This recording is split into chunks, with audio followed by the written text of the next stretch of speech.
and then it is my pleasure to introduce today's speaker.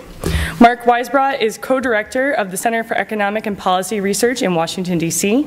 He received his PhD in economics from the University of Michigan, and he has written numerous research papers on economic policy, particularly in Latin America and international economic policy. He's also co-author with Dean Baker of Social Security, The Phoning Crisis.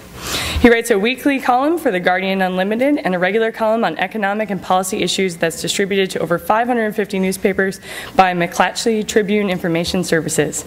He also writes a bi-weekly column for Brazil's largest newspaper, which I would butcher, so I'm going to skip it.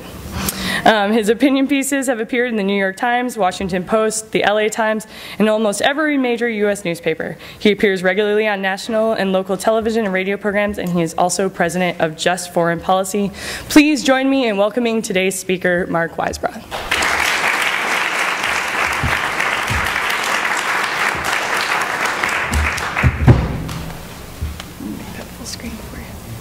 Thanks. So I just hit play. Okay.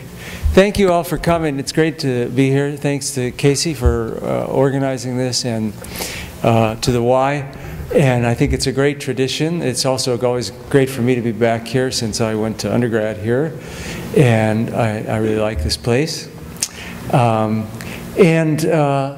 going to, if you want more information for any of the things I'm going to talk about, it's mostly on our website, which is cepr.net. And I want to do something I've never done before, which is start out with a cartoon video, because I think it really illustrates the problem we're dealing with, one of the biggest problems in the world right now, which is a problem of ideology and bad policy. But this gives you the other side. This is a video from the European Central Bank, and it's about inflation. And we'll talk about why this is so important for most of the next hour. Okay, it's not too long, and here it is.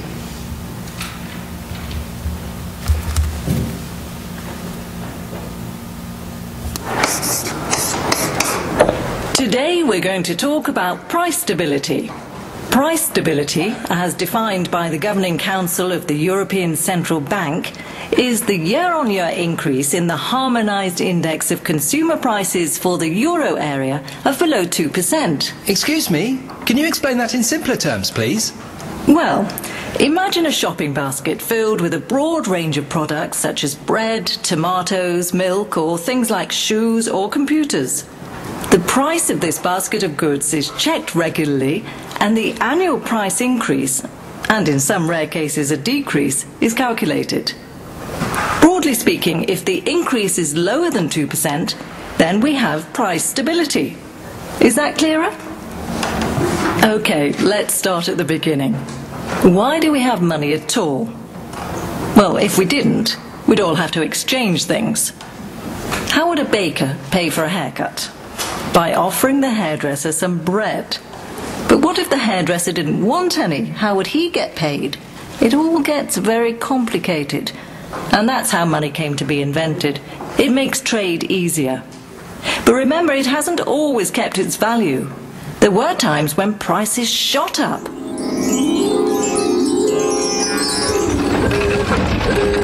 Whoa! What's happened? Where are we? I don't know, but I'm hungry. Look at those. Now then, what can we get for 4 coins? What would you like? 2, please. That's not enough. You've increased the price. Why's that? Because people have more to spend than there are goods to buy, the demand for my cakes has risen. And the price of flour has gone up. I have to pay the miller. And the price of wood for my oven has gone up too. It's more expensive for me to bake now. Next. Don't worry. You just need more money. Cool. Thanks a lot. I don't believe believe it. He keeps on putting his prices up. We'll never be able to buy anything here. Well then, you'd better have more money. Wait a second. I know you. You're inflation. Well done.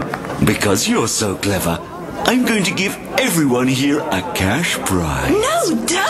Wow, this is great. No, it's not. If there's too much money around for the same number of products, it pushes up prices and money loses its value. Look what he's asking for that. It's more expensive than it was last month. I used to be able to afford it, but now I can't. Prices are going up all the time, but my pension isn't. And my savings are losing value every day. It's always the less well off who suffer in times like these. So that's what inflation's all about. And once it's started, it seems difficult to stop. Here it comes again. Let's get out of here.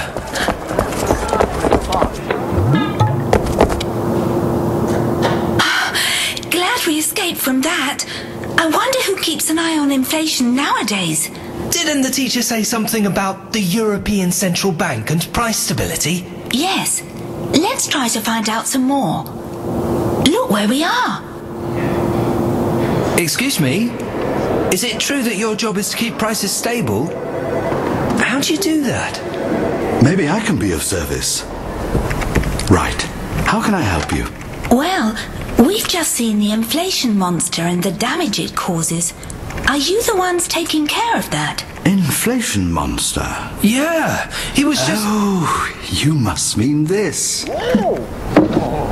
That's the inflation monster? But that's tiny. It sure is. And that's because our job is to keep prices stable. We aim to keep inflation below but close to 2% over the medium term. But how do you do that? We figure out if there are risks to price stability. We carry out two kinds of analysis.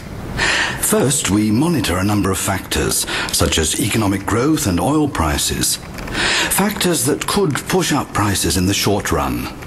And second, we keep an eye on how much money is circulating in the economy, because that could push up prices in the medium to long run. But why?